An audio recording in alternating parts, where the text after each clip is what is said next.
예수께서 대답하셨습니다. 한 사람이 예루살렘에서 여리고로 가다가 강도들을 만나게 됐다. 강도들은 그의 옷을 벗기고 때려 거의 죽게 된 채로 내버려 두고 갔다.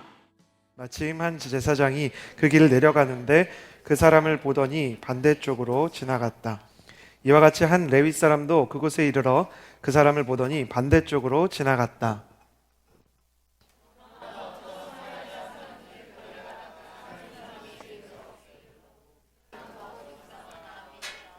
가까이 다가가 상처에 기름과 포도주를 바르고 싸맸다. 그러고는 그 사람을 자기 짐승에 태워서 여관에 데려가 잘 보살펴 주었다. 이튿날 사마리아 사람은 여관 주인에게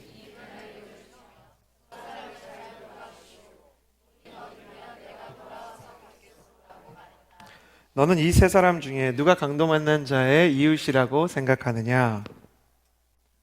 율법학자가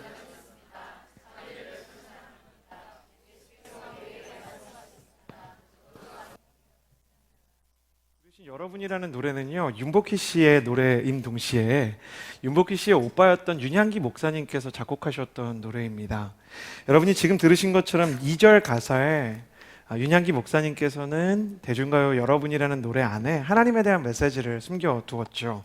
When you walk through the cloudy day, 정말 앞이 안 보이고 캄캄한 날들을 지날 때 He said, I'll be the one to be your king.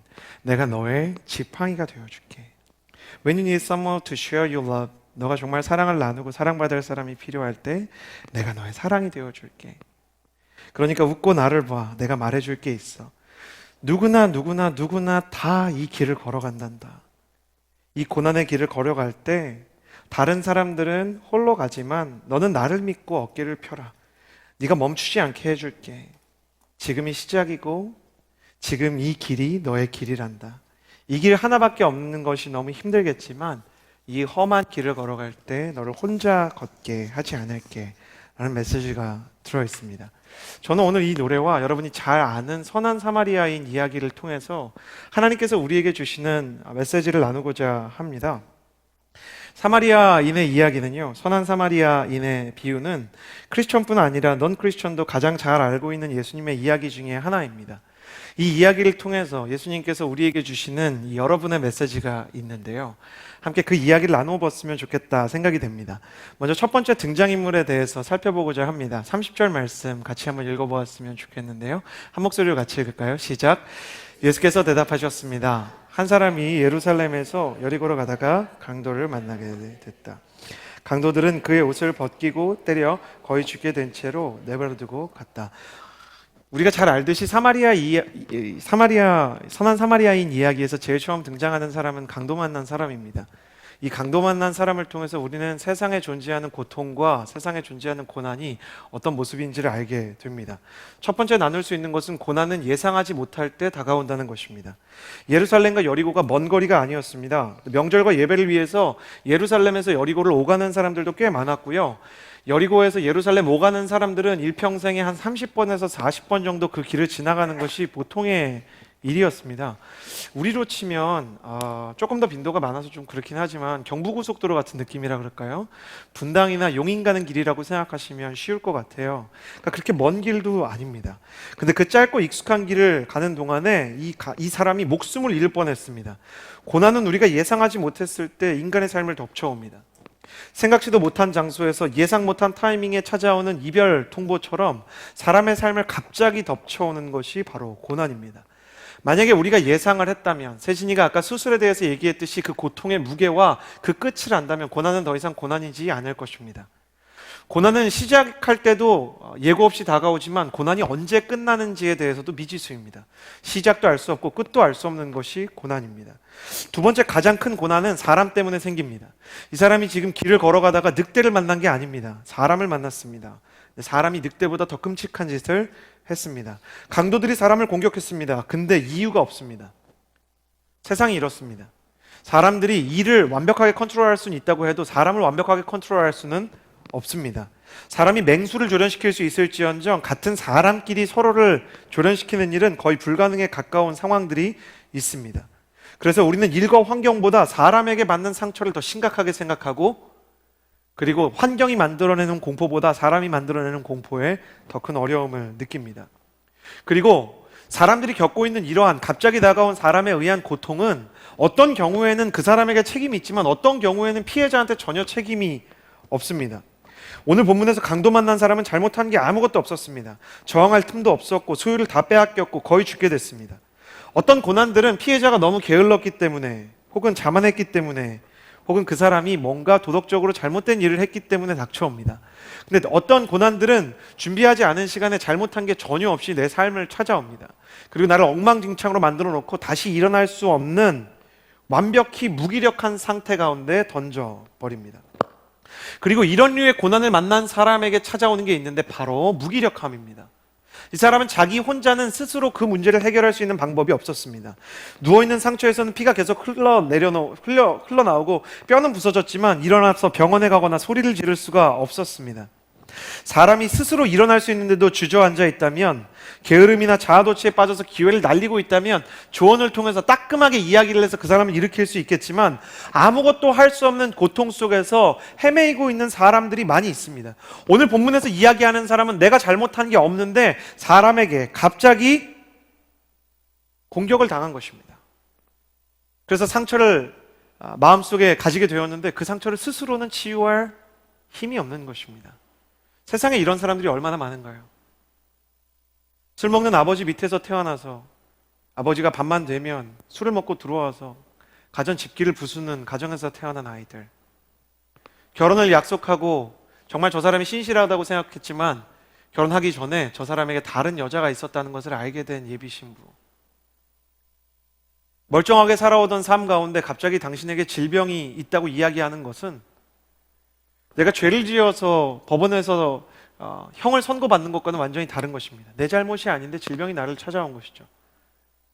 최선을 다했지만 경제적으로 찾아온 어려움 속에서 가정은 어려움을 겪고 어떻게 해야 될지를 모르는 것입니다. 이게 예수님이 이야기하는 세상의 모습입니다. 예상하지 못한 타이밍에 찾아온 고난, 환경이나 일 때문이 아니라 사람 때문에 마음이 상한 사람들, 희생자의 책임도 아닌데 일어날 수 없는 무기력에 빠져 있는 사람들. 여러분, 이 이야기들을 나누면서 여러분과 함께 나누고 싶은 질문이 있습니다. 세상은 정말 공평합니까? 하나님이 만드셨으니까 공평하다고 말할 수 있습니까? 신학적으로 하나님이 저 사람한테는 노래를 잘하는 능력을 안 줬지만 나한테는 뛸 수 있는 능력을 줬으니까 공평하다고 말할 수 있는 겁니까? 삶은 그렇게 단순하지가 않습니다. 도저히 누구에게도 무덤덤할 수 없는 절대적인 어려움이라는 게 있기 마련이고, 절대적인 어려움까지 이야기하지 않더라도 상대적인 어려움도 그 사람의 세계에서만큼은 굉장히 절대적인 아픔을 가져올 수 있는 겁니다. 진지하게 생각해 봅시다. 진짜 삶이 공평합니까? 하나님이 만들어 놓은 세상은 정의롭고 하나님이 만들어 놓은 세상은 정말 자연스럽습니까? 전 그렇게 생각하지 않습니다. 성경도 그렇게 이야기하지 않습니다. 그러면 하나님 도대체 왜 이런 일들이 세상에서 일어나고 있습니까? 왜 어떤 사람들은 자기가 잘못하지 않은 것 때문에 일어날 수 없는 무기력 속에 있습니까? 왜 하나님 내가 잘못한 일이 아닌 것을 통해서 고난을 받아야 합니까? 그리고 왜 예상하지 못한 타이밍에 고난이 나를 찾아와야 합니까? 오늘 말씀은 이 불공평한 세상에 대한 하나님의 대답인 셈입니다.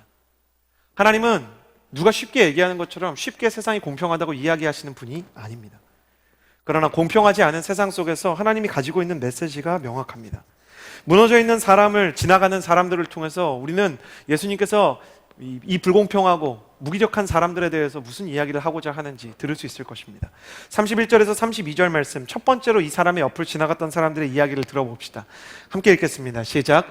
마침 한 제사장이 그 길을 내려가는데 그 사람을 보더니 반대쪽으로 지나갔다. 이와 같이 한 레위 사람도 그곳에 이르러, 첫 번째로 우리가 만난 사람은 강도 만난 사람입니다. 그리고 두 번째로 우리가 만나는 사람은 제사장과 레위인입니다. 목회자로서 굉장히 늘 이렇게 마음을 어렵게 하는 제사장과 레위인들이 또 나왔어요. 저는 이 말씀을 보면서 제발 좀 잘 좀 살지 왜 그랬을까라는 생각을 하기도 하고, 또 나의 모습과 비슷하다는 생각을 하기도 하고 양가 감정에 시달립니다. 우리는 이 두 사람을 통해서 타인의 고난을 외면하는 사람을 만납니다. 세상이 불공평하다는 것을 알고 있지만 세상의 불공평함과 고통에 대해서 외면하고 지나가는 사람들에 대해서 예수님이 이야기합니다. 이 사람들의 특징은 무엇일까? 첫 번째, 그들은 가혹한 고난을 목격한 목격자들이었습니다. 모르는 게 아닙니다. 몰라서 안 돕는 게 아닙니다. 세상의 아픔에 대해서 알지 못하는 거 아닙니다. 근데 돕지 않는 것입니다. 31절에 보면 제사장이나 레위인이나 그 길 내려가다가 사람을 보았다라고 이야기합니다. 말씀에 따르면 그 사람을 보더니 했지만 반대쪽으로 지나갔다라고 이야기합니다. 그들은 강도 만난 사람이 흘러내리는 피가 막 계속 지혈이 되지 않는 것을 보았습니다. 숨소리가 점점 거칠어지는 것도 보았습니다. 그러나 강도 만난 사람을 외면합니다. 근데 이 이야기를 스스로 묵상하면서 스스로에게 이런 질문을 하게 됩니다. 나는 목격을 못하고 있는 것인가? 여러분, 그런 시대 아닙니까? 사람들이 세상이 정말 불공평하다고 이야기하고 세상 가운데 아픔과 상처가 있다고 이야기하는 시대입니다. 그 어느 때보다 사회적인 정의에 대해서 여러 사람들이 목소리를 높이는 때입니다. 하버드대에서 가장 유명한 강의 중에 하나는 여러분이 잘 알고 계시는 마이클 샌델의 정의란 무엇인가? 하지만 정의란 무엇인가라는 책이 날개 돋친 듯 팔리고 있는 와중에서도 정의에 실제 관심을 가지고 피를 흘리는 사람을 만지고 있는 사람들이 얼마나 되는지, 우리는 세상에 아동학대가 있는 것을 알고 있습니다. 아프리카의 아이들이 굶어 죽어가고 있다는 것을 알고 있고, 복음을 제대로 들어보지 못하는 사람들이 있다는 것도 교회에서 거의 매주 듣습니다. TV와 인터넷, 스마트폰과 SNS를 통해서 세상에서 강도 만난 사람들을 목격하고 있습니다. 근데 이 세대는 그 강도 만난 사람들의 뉴스를 볼 때 제일 많이 하는 게 뭐냐면요, 리플 달고 끝내는 겁니다. 누군가 도와줘야 된다고 이야기하고 끝내는 겁니다. 누구도 선원이 되려고 하지 않습니다. 배에는 물이 새고 있습니다. 세상이라고 이야기할 수 있는 이 거대한 배가 바다를 지나가는데 여기저기서 물이 샙니다. 불공평에, 고난에, 핍박에, 그리고 인권 유린에, 수많은 상처에, 아동학대에 시달리고 있는 사람들의 그 소리를 통해서 이 세상이라는 배가 여기저기서 새고 있는데, 누구도 그것을 직접 고치는 선원이 되려고 하진 않고 승객만 되려고 합니다. 저기 물이 샌다. 그러니까 누군가 가서 고쳐라. 정부 요인이 가서 고치고, 경찰이 가서 고치고, 마더 테레사가 가서 고치고, 세진이가 가서 고치라고 얘기합니다. 근데 우리는 대부분 목격했지만 지나갑니다. 왜 이렇게 지나가냐? 회피를 위해서 많은 이유가 있었기 때문입니다. 제사장과 레위인이 오늘 말씀에 따르면 그 길을 내려가고 있었다라고 기록합니다. 내려간다는 단어는 수도인 예루살렘에서 자기 집에 있는 고향으로 여리고를 타고 이제 경부고속도로 타고요, 지나가는 거예요. 수원 지나서, 용인 지나서 자기 가야 되는 저기 어디 대전이나 혹은 대구나 광주나 이런 곳으로 가고 있는 것입니다. 당시 제사장이나 레위인이 예루살렘에서 예배를 섬기면 일반적으로 한 달가량을 스트레이트로 섬겼습니다. 그러니까 피곤했을 거예요. 가족이나 친구와 선약이 있었을지도 모릅니다. 또 강도 만난 사람을 돕다가 자기도 강도 만날지 모른다는 두려움이 생겼습니다. 나는 저 사람을 도울 만한 능력이 없는 사람이다 라고 생각했는지도 모르겠습니다. 그래서 결론은 죽어가는 사람을 외면했습니다. 일정이 있어서 죽어가는 사람을 외면했습니다. 피곤해서 죽어가는 사람을 외면하는 것입니다. 도울 만한 능력이 없다는 생각이 들었기 때문에 죽어가는 사람을 외면했습니다. 다른 사람이 돕겠지, 내가 기도해 줄게 라고 말하고 그 자리를 떠나는 것입니다. 그런데 사실 그들의 사정보다 더 중요한 게 있었습니다. 31절을 보면 제사장이 마침 그 길을 지나갔다라고 이야기합니다. 여기서 마침이라는 단어는 하나님께서 무슨 일을 계획하셨을 때 쓰이는 단어입니다. 하나님이 그 제사장한테 기대했습니다. 이 일을 보여주었을 때 그가 반응할 것이라고 생각했습니다. 귀가 소리에 반응하듯이, 폐가 공기에 반응하듯이, 코가 향기에 반응하듯이, 하나님의 사람이라면 누군가 피를 흘리고 쓰러져 있을 때 그 사람이 반응할 것이라고 생각을 하는 것입니다. 하나님이 고통을 보여주실 때는 하나님의 계획과 기대가 있는 경우가 있습니다. 그래서 빌 하일베스 목사님은 모든 비전은 거룩한 불만족에서 시작된다고 이야기한 것입니다. 나의 인생을 찾아오는 거룩한 불만족은 내가 인식하든 인식하지 못하든 하나님께서 나에게 말을 걸어오는 사인입니다. 우리에게 누군가의 고통을 보게 하시는 것은 하나님께서 우리에게, 그들에게 가라고 말씀하시는 음성이 될 수도 있다는 것입니다. 제사장과 레위인이 그 사람을 외면했을 때 그들이 사람만 외면한 것이 아니라 하나님도 외면한 것이었습니다. 저한테 중학교 때부터 친구였던 친구가 있습니다. 친구가 저에게 말했습니다. 서진아, 너 목사인데 우리 아버지가 몸이 좀 아파. 그래서 와서 조금 우리 아버지랑 얘기를 나눠줬으면 좋겠는데, 친구는 신앙이 거의 없었고 아버지는 아예 없습니다. 친구가 목사한테 이렇게 부탁을 하는 겁니다. 근데 제가 너무 바빴고, 그리고 친구의 집이 제가 있는 곳에서 2시간 반 정도 가야 되는 거리였습니다. 그래서 꼭 갈게 차일피일 미루다가 아버지께서 돌아가셨습니다.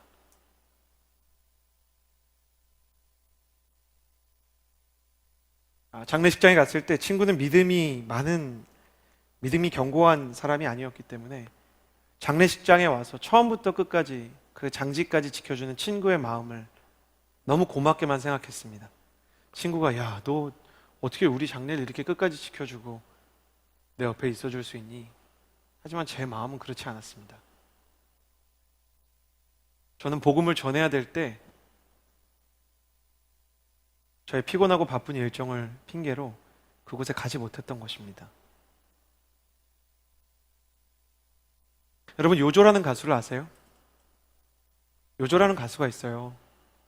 네, 여러분 너무 거룩하셔서 저만 대중가요 듣고 여러분은 다 마커스만 들으시죠? 뭐 좋아요. 저는 들어요, 요조. 네, 요조의 슬로건이 뭐냐면 평생 낭만주의라는 거예요. 누군가 요조에게 평생 낭만주의가 뭐냐고 물었어요. 요조가 뭐라고 얘기했냐면 한 콘서트에서 요조의 동생이 사고로 목숨을 잃었어요. 포크레인에 안타깝게 희생이 돼서 이 동생이 갑자기 세상을 떠난 거예요. 그날 아침까지만 해도 동생은 자기 언니한테 이렇게 얘기했대요. 언니, 갔다 올게. 간다고 말하지만 올 수 없었던 동생을 보면서 동생에게 나는 얼마나 최선을 다해서 사랑을 했나. 하지만 요조의 이야기를 여러 번 들으면서 그가 얼마나 동생을 사랑했는지를 알게 되었고, 그랬기 때문에 마음이 덜 무거울 수 있다는 것을 알게 됐어요. 그러면서 이 요조라는 가수가 뭐라고 얘기하냐면 낭만주의라는 건 내일이 없을지도 모르는 것처럼 오늘을 사는 거예요. 오늘 정말 행복하게, 오늘 정말 의미 있게, 오늘 정말 열심히. 그것이야말로 진정한 낭만주의입니다. 하나님의 사람들은 고통받는 사람들에 대해서 약간 낭만주의인 사람처럼 도와야 합니다. 왜냐하면 내일이 없을지 모르기 때문이에요. 제가 마음속에 슬픔을 표현하지도 못하고, 사람이 왜 너무 미안하면 울지도 못하잖아요. 뭐가 미안한지 친구한테 차마 얘기할 수도 없고, 아버지가 복음을 들으셨는지 안 들으셨는지도 차마 겁이 나서 못 물어보겠는 거예요. 내 친구가 장지에서 돌아오는 버스에서 우연히 한 이야기에 마음에 굉장히 위로를 받았어요. 서진아, 지영이 누나 기억나? 지영이 누나라고 있었어요. 키가 한 172cm 정도 되고요. 제가 왜 이렇게 디테일하게 기억하냐면 엄청 예쁜 누나였어요. 엄청 예쁜 누나. 그리고 또 왜 기억하냐면 그 친구가 짝사랑했던 누나였어요. 근데 그 누나가 전화를 받더니 한달음에 달려와서 아버님에게 복음을 전했는데 아버님이 영접 기도를 했다는 거예요. 제가 그 얘기를 듣고 버스 안에서 오열하기 시작하니까 친구가 이상하게 생각하는 거예요. 장례식 내내 전혀 눈물을 흘리지 않던 친구가 갑자기, 친구는 상황을 몰라요. 그 믿음 세계에 대해서 몰라요. 그러니까 저한테 뭐라고 그러냐면, 야, 너도 그 누나 좋아했어? 그러는 거예요. 그게 아닌데. 그게 아닌데. 하지만 눈물을 흘리는 제 마음이 무엇인지 여러분은 아시죠? 내일이 없다면 여러분 무엇 하시겠어요? 오늘 이 예배가 끝나고 집으로 돌아가는 길에 저 멀리서 운석이 지구를 향해서 날아오고 있다면 여러분 무엇 하겠습니까? 왜 재난 영화가 우리에게 감동을 주죠?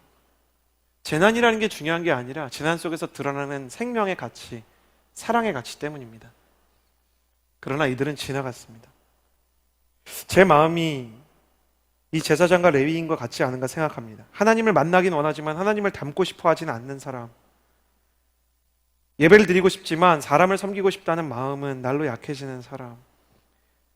중요한 게 뭔지 아십니까? 이 사람들의 마음이 어떤 수준이었는지를 그들이 평소에 몰랐다는 것입니다. 결정적으로 상한 사람이 나타나자 그들의 믿음의 수준이 드러났던 것입니다. 강도 만난 사람을 만나기 전까지 우리는 우리의 신앙의 수준이 어느 정도인지를 알 수 없습니다. 우리가 뜨겁게 예배하고 돌아가는 길에 우리가 무엇을 보고 어떻게 반응하는지가 우리의 신앙의 본질이라는 것을 우리는 잊고 살아갑니다. 하나님 비전을 주십시오. 그러나 헌신은 할 수 없습니다. 저를 치유해 주십시오. 그러나 남들을 치유하라고 하지 마십시오. 위대한 영적인 경험에 도전하고 싶습니다. 그러나 저 사람 사랑하라고는 이야기하지 마십시오. 라고 이야기하는 제사장과 레위인의 모습이 혹여 저와 여러분의 모습이 아닌지. 제사장과 레위인을 보면서 이런 생각을 합니다. 자리는 결코 사람을 만들지 않습니다. 자리가 사람을 만드는 게 아니라 자질이 사람을 만드는 것입니다. 세상 사람들은 그래서 더 높은 자리에 가면 더 나은 사람이 된다는 착각을 가지고 삽니다. 그러나 더 나은 자리에 가면 뭐합니까? 자질이 없는데. 예수 그리스도의 비전을 가지고 있으면 뭐합니까? 예수 그리스도의 마음이 없는데.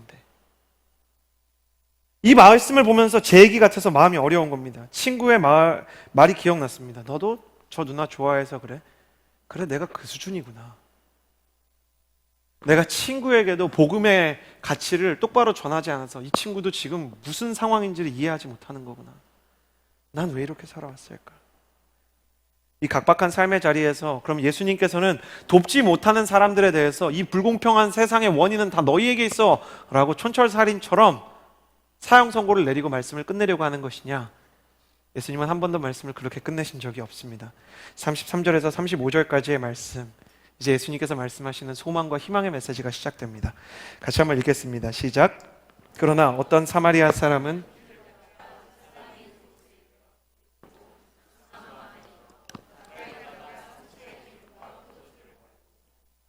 그러고는 그 사람이 자기 짐승에 태워서 여관에 데려가 잘 보살펴 주었다.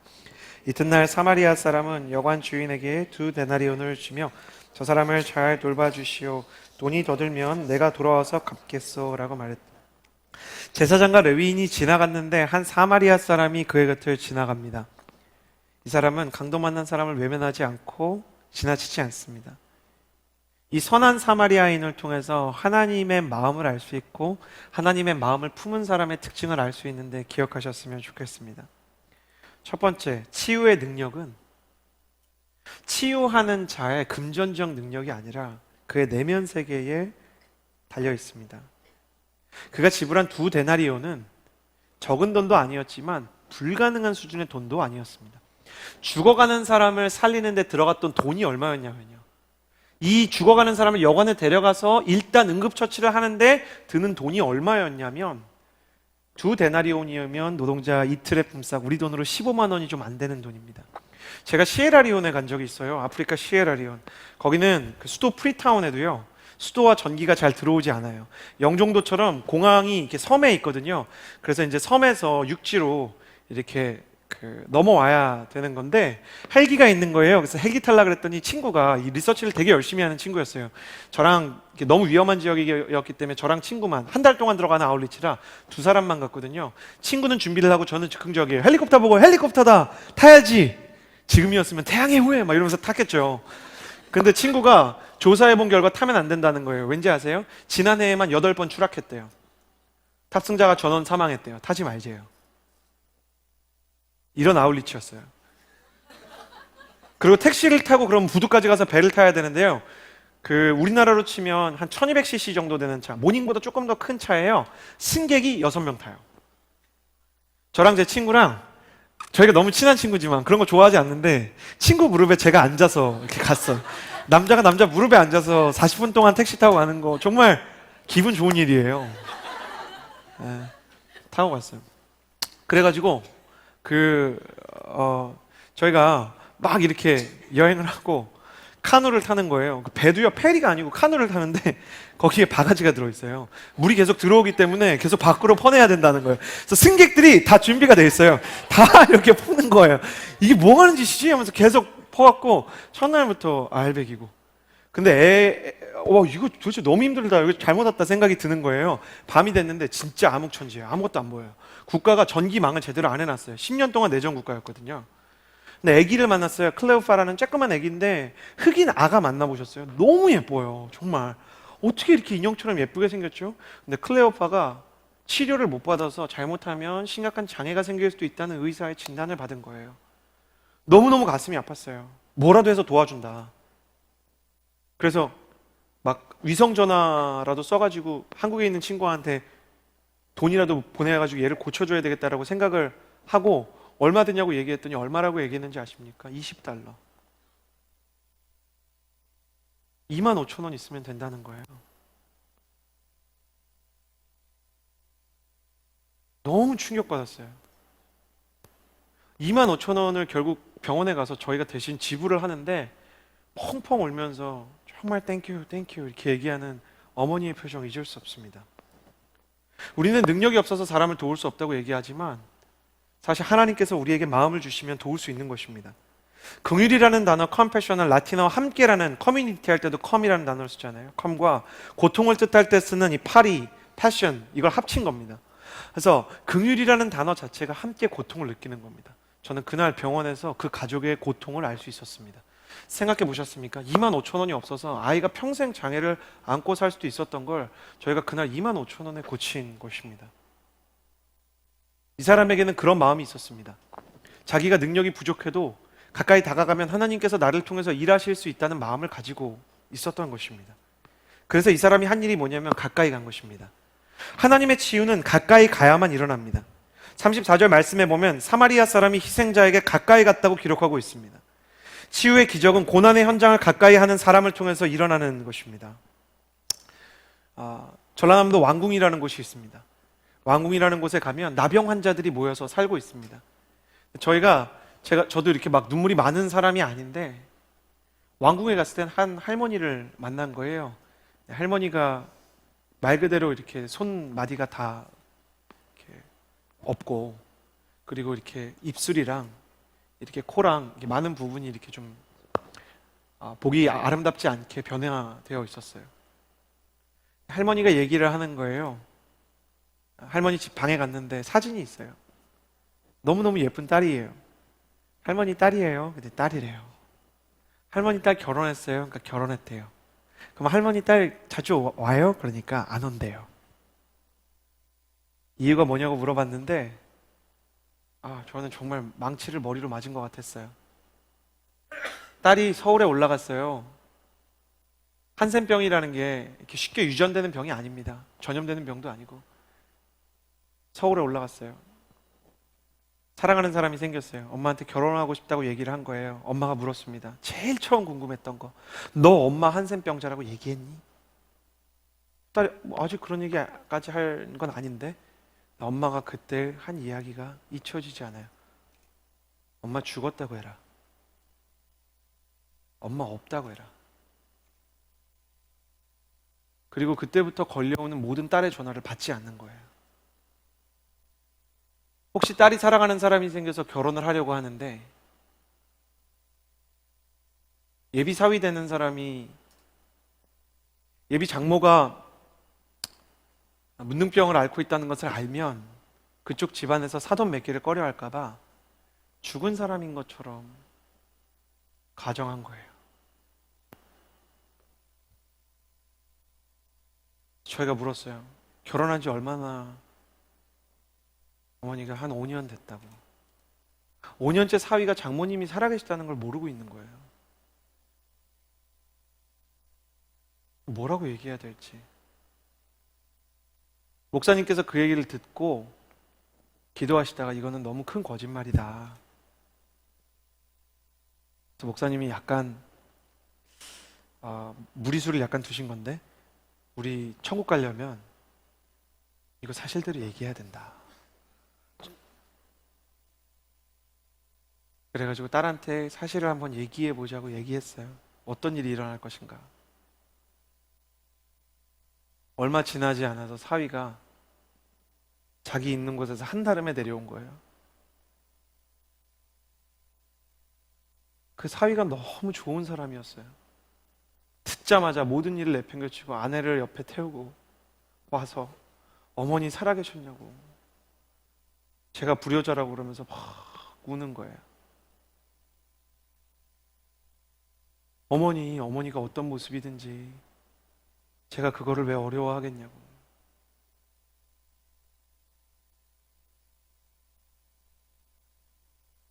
그 얘기를 하는 동안 저희 팀이 다 견딜 수가 없는 거예요. 사위도 울고 그 주변에 있는 사람도 다 울고. 어머니가 근데 손살을 치면서 올 필요 없다고. 한번 봤으니까 됐다고. 사위는 필요할 때마다 올 거라고. 지금은 세상을 떠나신 할머니에게 그 사위가 그 이후로 얼마나 극진하게 섬겨줬는지. 세상에 있는 이런 아픔들은 가까이 가야 볼 수 있는 것입니다. 근데 이 사람이 처음부터 그것을 목격하려고 한 게 아니라 제사장과 레위인처럼 하나님께서 그 길을 지나게 하신 것입니다. 여러분, 우리 인생에서 우리의 마음을 움직이는 일들이 일어날 것이에요. 우리가 아니면 안 될 것 같은 하나님의 음성들과 우리가 가야 될 것 같은 하나님의 은근한 푸시를 경험하게 될 거예요. 그때 대단한 일을 하라고 이야기하는 것이 아닙니다. 가까이 가는 것입니다. 저희가 여름이 되면 CH630 공동체가 시작된 지로 처음으로 아울리치를 갈 거예요. 아직 지역이 확정되지 않았지만 곧 확정될 거예요. 그때 가까이 가셔서 보셨으면 좋겠어요. 아프리카와 왕궁에서 제가 경험했던 것은 제 목회 인생을 완전히 뒤바꿔 놓았어요. 저는 고민할 거예요. 여기 있는 사람들과 함께 세상의 아픔을 어떻게 돌볼 수 있을지에 대해서 논의하고 함께 그것을 쉐어하고 치유할 수 있는 방법들에 대해서 고민할 거예요. 그래서 그런 메시지를 세상에 주고 싶어요. 하나님의 사람들이 모이면 모일수록 누군가를 살릴 수 있는 힘이 생긴다는 것을 증명하고 싶어요. 저는 별 생각을 다 해요. 여러분과 함께 100원씩만 다 거둘까? 대단한 헌신이 아니라 작은 헌신을 통해서도 일하시는 하나님, 작은 일을 통해서도 우리의 마음을, 우리의 교회를, 그리고 우리의 생명을 사용하실 수 있는 하나님, 그 하나님을 우리가 한 사람이 영웅적인 일을 하는 것이 아니라 함께 모여서 대단한 일을, 하나님의 위대한 일을 꿈꿔보면 어떨까? 기도하고 있어요. 여러분도 같이 기도해 주세요. 교회가 세상에 존재하는 사마리아 여인이 사마리아 사람이 사람을 들쳐매고 갔던 여관과 같은 곳이 될 수 있도록, 우리가 사마리아 사람이 돼서 사람들을 데리고 오면 이 교회에서 그 사람들을 돌보는 거예요. 여관 주인 같은 사람이 되고 싶어요. 저는. 저한테 그렇다고 2데나리온을 달라는 얘기는 아니고요. 여러분의 마음에 2데나리온을 주세요. 여러분의 사람들이 용기를 내서 데리고 오세요. 함께 나누는 것이에요. 함께 기도하는 것이에요. 함께 그 고통 가운데 거하는 거예요. 어떤 사람은 여기 와서 설교가 되게 지루할 수도 있어요. 예배가 지루할 수도 있어요. 그냥 옆에 함께 있어주고 손 잡아주는 거예요. 예배 끝나고 같이 식사하고 차 한잔하면서 어떤 일이 있었는지, 무엇이 마음을 상하게 했는지 나눌 수 있는 사람이 너무너무 필요해요. 우리는 너무 외롭고 우리는 너무 힘겨운 시간을 보내고 있거든요. 세진이는 육신의 다리가 없지만 우리는 마음의 다리가 없어서 못 걷고 있지 않나요? 그런 사람들에게 가까이 가야 돼요. 그리고 데리고 와야 돼요. 그러나 우리에게 여전히 그 사람들을 고치고 그 사람들을 위해서 헌신하고 그 사람들에게 다가갈 용기가 없다면 내 삶을 찾아온 사마리아인을 먼저 생각했으면 좋겠어요. 사실 사마리아인이 되기 전에 내 스스로를 보면 간혹 내가 강도 만난 사람과 같은 마음이 들죠. 내가 버리지 않은 일 때문에 내 마음이 상하고, 내가 그런 가정에 태어나고 싶었던 게 아닌데 그런 가정에 태어나고, 내가 그런 회사에 지원한 게 아닌데 회사에 지원하고 보니까 미친 왕 사울이 거기에 앉아있고 하프라도 켜줘야 되나? 이런 생각들이 들고, 남자를 만났는데 나쁜 남자고 근데 그 사람을 사랑하게 됐고, 여자를 만났는데 이 여자가 심지어 연애를 시작할 수도 없는 어장관리를 그냥 한 거였고, 나는 뭔가 잘 되고 있다고 생각했는데 갑자기 청첩장을 내밀고, 이게 다 실화예요. Based on true story. 여러분, 청년부 정말 목사를 하다 보면 얼마나 많은 결혼 사기를 정말 만나게 되는지. 웃으면서 얘기하지만 웃는 게 아닌 분들도 계시지 않겠어요? 우리는 사랑이라고 생각했는데 사랑이 아니고 진실이라고 생각했는데 진실이 아닌 것 때문에 너무 많이 절망해요. 그때 예수님께서 우리를 찾아오십니다. 여러분, 컴패션 코리아에 서정인 목사님이라는 분이 계세요. 이분이 이제 컴패션 코리아에서 열심히 사역을 하는데, 자기가 자기 나름대로는 열심히 사람들을 돕는다는 생각이 있었던 거예요. 그러다 보니까 왜 여러 캠페인에 이렇게 들어가게 되잖아요. 뭐 헌혈도 하고, 뭐 이렇게 어머니 봉사도 하고, 왜 이렇게 컴패션 코리아를 알리기 위해서 자기도 다른 봉사를 많이 하잖아요. 근데 그 중에 하나가 이제 골수 이식 기증하는 거 이렇게 왜 서명하고 테스트 받는 거였어요. 근데 그거 해놓고 몇 년이 지났는데 의사한테 전화가 온 거예요. 딱 맞는 딱 맞는 병자가 나타났다고. 그리고 목사님 혹시 골수 기증할 수 있냐고. 아무 생각 없이 병원에 갔는데 의사가 이제 약간 망설이더래요. 의사가 후원자예요, 컴패션. 근데 제가 다른 환자한테 얘기할 땐 이렇게 떨지 기증자한테 얘기할 때 이렇게 떨지 않는데, 그러더니 말을 하는데 일단 드릴로 허리를 뚫어야 됩니다. 근데 이 과정에서 반신불구가 될 수가 있습니다. 마취를 하는 부위 때문에 영영 깨어나지 못할 수 있고, 그리고 한참 망설이더니 통증이 엄청납니다. 목사님이 와 진짜 이 캠페인 컴패션 코리아 한번 살려보자고 이거 그러고 나서 어쩔 수 없다 이거 해야지 그러고 했는데, 처음엔 모르니까 그냥 했는데 진짜 너무 아프고, 이게 한 번 뚫었는데 골수가 잘 채취가 안 돼가지고 4번을 뚫었는데 그 중에 한 군데를 제대로 못 막아가지고 일어났는데 의식이 없는 거예요. 그래서 간호사가 의식이 없다 그랬더니 간호사가 원래 이렇게 의식이 없을 수 있습니다. 근데 그런 것 같지 않다고 CT를 봤더니 뒤에 피가 흘러가지고 긴급 수혈 받고 나은 거예요. 시간이 지났는데 몇 달 뒤에 의사 선생님한테 또 전화가 온 거예요. 재발했다고. 근데 목사님이 기증을 했기 때문에 이제 목사님밖에는 기증을 못 한다고. 그래가지고 이 목사님이 볼리비아에 가 있는데 전화로 자기 처남이 의사라 의사한테 얘기한 거예요. 처남 이거 내가 꼭 해야 될까? 처남이 얘기한 거예요. 저기 형님 그 재발한 거면 95% 이상, 사실은 뭐 비공식적으로는 97.8% 이상은 다시 살아나지 못합니다. 굳이 안 하셔도 될 것 같습니다. 근데 목사잖아요. 그러니까 제일 친한 장로님한테만 그 얘기를 한 거예요. 그러니까 저희로 치면은 제가 대표 MC님한테 얘기를 한 거죠. 이런 일이 있다고. 세상에서 제일 믿지 말아야 될 게 평신도 리더십인 걸 모르고 얘기를 한 거예요. 근데 그 얘기를 듣자마자 이 장로님이 역시나 목사님 하시라고. 그래서 목사님이 아니 드릴로 뚫었고 이게 시트가, 그랬더니 이 장로님이 이렇게 말씀하시더래요. 목사님 제 딸 죽은 거 기억나시죠? 그게 기증자를 못 찾아서 그랬던 겁니다. 그 얘기를 들었는데도 못 하겠는 거예요. 너무 아프고. 호텔에 와서 기도를 하는데 펑펑 우셨대요.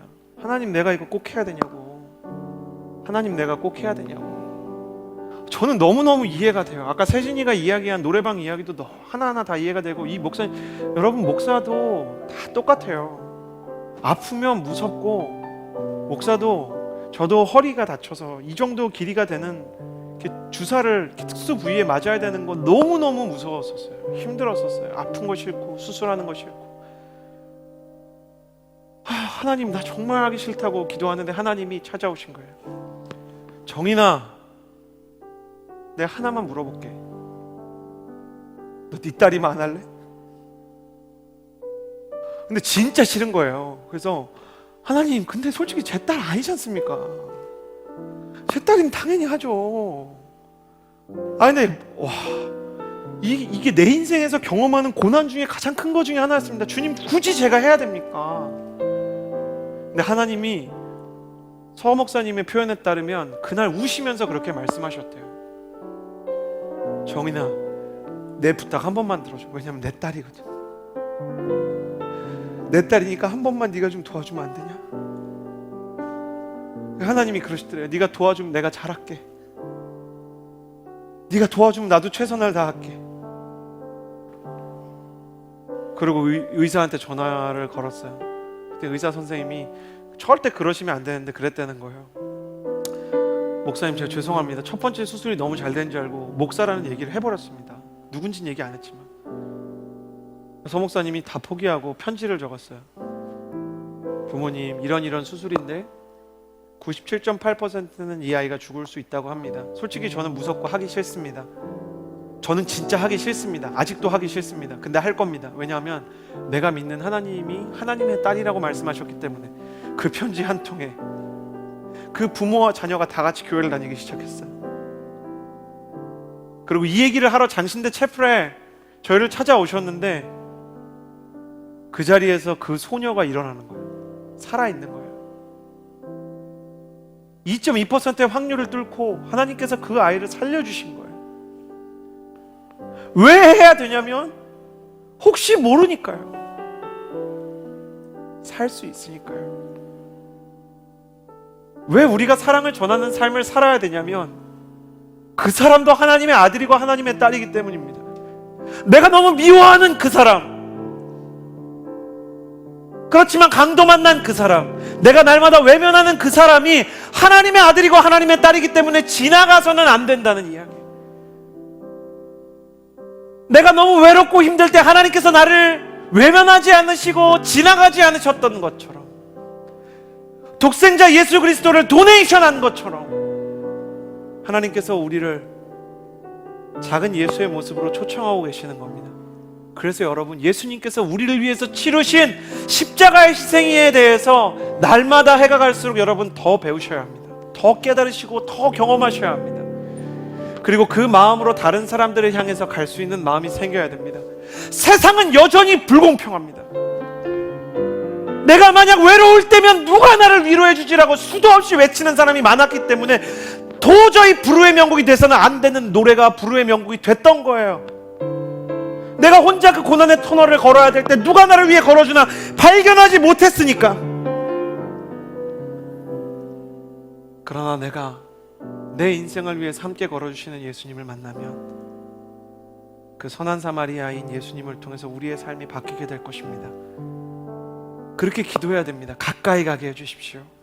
같이 아파하게 해주십시오. 내 아픔이 내 인생에서 가장 중요한 것이 아니라 그들의 아픔이 내 인생에서 가장 중요한 것 되게 해주십시오. 예수님께서 우리의 선한 사마리아인이 되시기를 원하시고 우리가 예수님의 선한 사마리아인이 되시기를 원하십니다. 누가복음 10장 1절에는 예수님께서 제자들을 둘씩 파송하실 때 예수께서 가고자 했던 곳에 보내셨다고 이야기합니다. 예수님이 너무너무 가고 싶고 다 만나주고 싶은데 예수님이 시간과 공간에 매였어요. 한 번에 하늘에 계실 때처럼 한 번에 두 장소에 있는 사람과 이야기할 수가 없어요. 그래서 예수님의 대안이 뭐였냐면 다른 사람들을 보낸 거예요. 이 불공평한 세상을 향한 하나님의 유일한 대안은 바로 여러분입니다. 바로 우리가 가야 합니다. 지금도 예수님이 가고자 하는 그 선교지로 가야 합니다. 쓰러져 있는 그 사람에게 내가 가야 합니다. 내가 힘이 없고 두렵고 연약하고 지금도 하기 싫지만 예수님의 사랑을 경험했기 때문에 가야 합니다. 그것이 이 불공평한 세상을 향한 하나님의 마지막 대안입니다. 같이 기도하겠습니다. 기도할 때 내 인생의 선한 사마리아인 되시는 예수님을 경험하게 해주십시오. 그 예수님의 십자가 사랑을 날이 갈수록 해가 갈수록 더 깊이 깨닫게 해주십시오. 주님, 내가 무뎌지는 사람이 되지 않게 해주십시오. 특별히 기도할 때 이렇게 기도합시다. 주님, 내 눈에서 눈물이 마르지 않게 해주십시오. 내 마음에서 아픔이 사라지지 않게 해주십시오. 예수님께서 눈물을 흘리시기 때문에 나도 눈물을 흘리고 예수님께서 아파하시기 때문에 나도 아파할 수 있는 하나님의 사람 되게 해주십시오. 우리 같이 주님의 마음을 달라고 같이 기도하며 나아갑시다. 기도하겠습니다. 신실하신 하나님 아버지, 하나님 아버지의 사랑과 하나님 아버지의 은혜로 한 사람 한 사람이 예수 그리스도의 사랑으로서